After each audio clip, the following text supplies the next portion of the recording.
I'm going through a breakup with myself, and I have been embarrassed to say that out loud, but it has been a long time coming. I just turned 35, and by now I thought that I would be thriving in a big fancy job. I thought that I would be a wife and have kids. I thought that maybe I would be this girl boss with this company empire, but none of that has happened.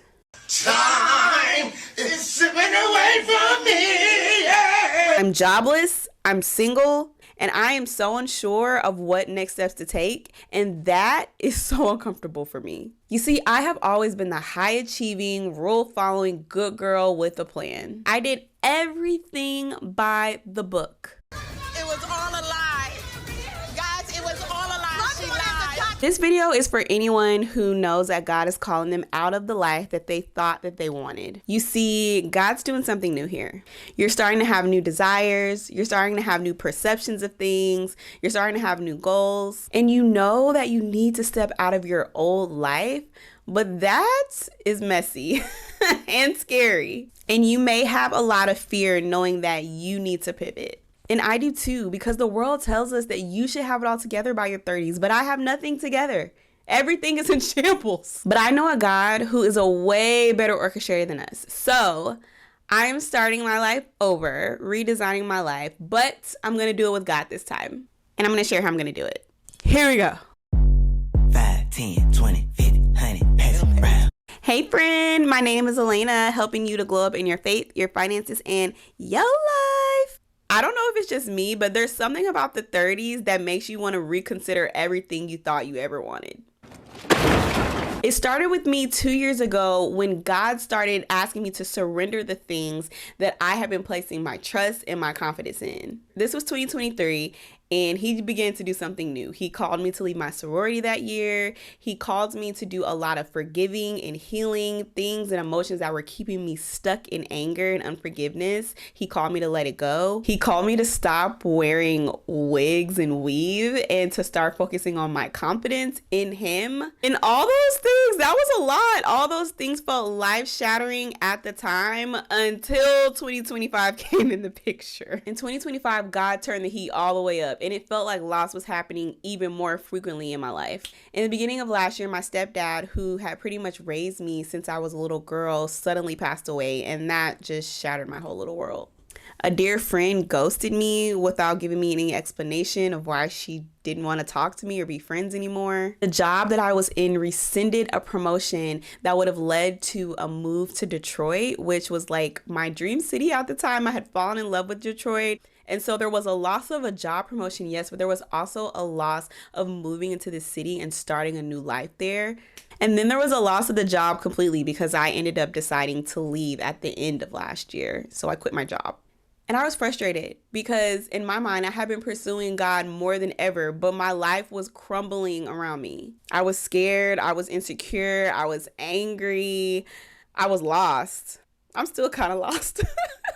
While I was watching everyone have success around me, it had felt like God had forgotten about me. But honestly, last year, how devastating it was a turning point for me as well. I can no longer depend on my work ethic or my career title, my busyness, my goal list, my outer appearance, my status, nothing anymore. God had wiped all these false anchors and idols clean, okay? And so here I am, 35, and I feel like I'm entering a rebuilding phase. I want to do this with God this time and not create a life that does not include him. And so what I wanted to do is I wanted to share with you transparently what that looks like right now in my little confused, lost, walking on water world. So the first phase has felt like surrender and shedding. Like God has been pruning me and pruning me and pruning me. I have given my space the opportunity to be mad at God. I've given myself the opportunity to wrestle with him, to ask him the hard questions of what is going on. Why do I feel like I'm suffering this way? Lord, I got some things I need to say. Giving myself to be a brat, honestly, to the Lord, because through that process of honesty, God has just drawn me so close to him. And I have seen where I have started to change. My beliefs have started to change. My wants have started to change. My desires have started to change, even though nothing around me has happened. Nothing around me has changed. I feel more lost than ever. But I feel like God has been growing my trust in him. And so I think there's a phase that needs to happen of surrendering, of letting go, of wrestling with God, and allowing him to pull you through. And so there has been so much beauty in that. Ways that I've gotten there has been fasting, being in my community and not drawing back when I want to draw back, and honestly getting in my word, digging into my word, specifically the Psalms. The Psalms have helped me so much. Psalms 34 was my anchor. And before I turned 35, I was 34, and it was just perfect because I read that Psalm all the time of God being near to the brokenhearted. And so God has really restored my trust in him and my hope in him, which is something that I had lost through all of this season of loss. And so I would say the first phase has been surrendering and grieving and shedding the things that God is asking me to let go of, which has been really, really hard. The second kind of phase or thing that I think God is helping me through in this rebuilding phase is working on my confidence and my self-esteem. The truth is that all of these things that God was taking away were things that I had confidence in. So when they were gone, I had nothing to stand on because I wasn't standing in the identity of Christ and who he had called me to be. I realized that I had become my worst enemy. All the things, the lies that the enemy had said to me, all the lies that people had said to me about me not being good enough, me being bad, me being not attractive, all these things,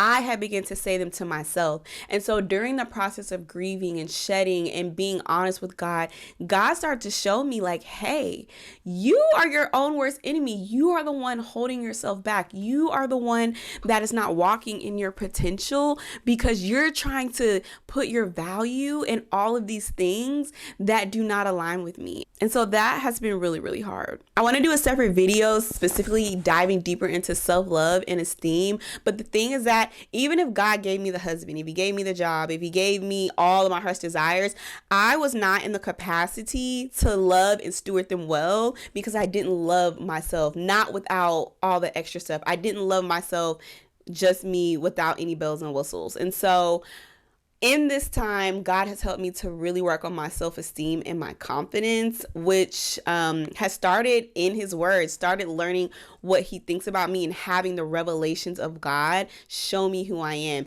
And the more I have found that I have let go like friends and let go of past thinking and let go of some of these like big dreams and things like that, the more I have come closer to identity with who I really am. He's shown me myself. So that has been a hard but really beautiful thing. I hate that I'm learning that at 35, but it's something that I'm learning now and trying to walk out fully. So the third thing that I'm doing in this season of rebuilding is not hiding anymore and starting to voice the things that I actually want to do. As a recovering people pleaser, it is very easy for me to want to follow the rules and to want to do the things that are impressive to other people. But as God has been calling me to be more bold, as God is calling me into seeing the right identity of myself, he is also calling me to speak up and to be honest and to do the things that he has called me to do.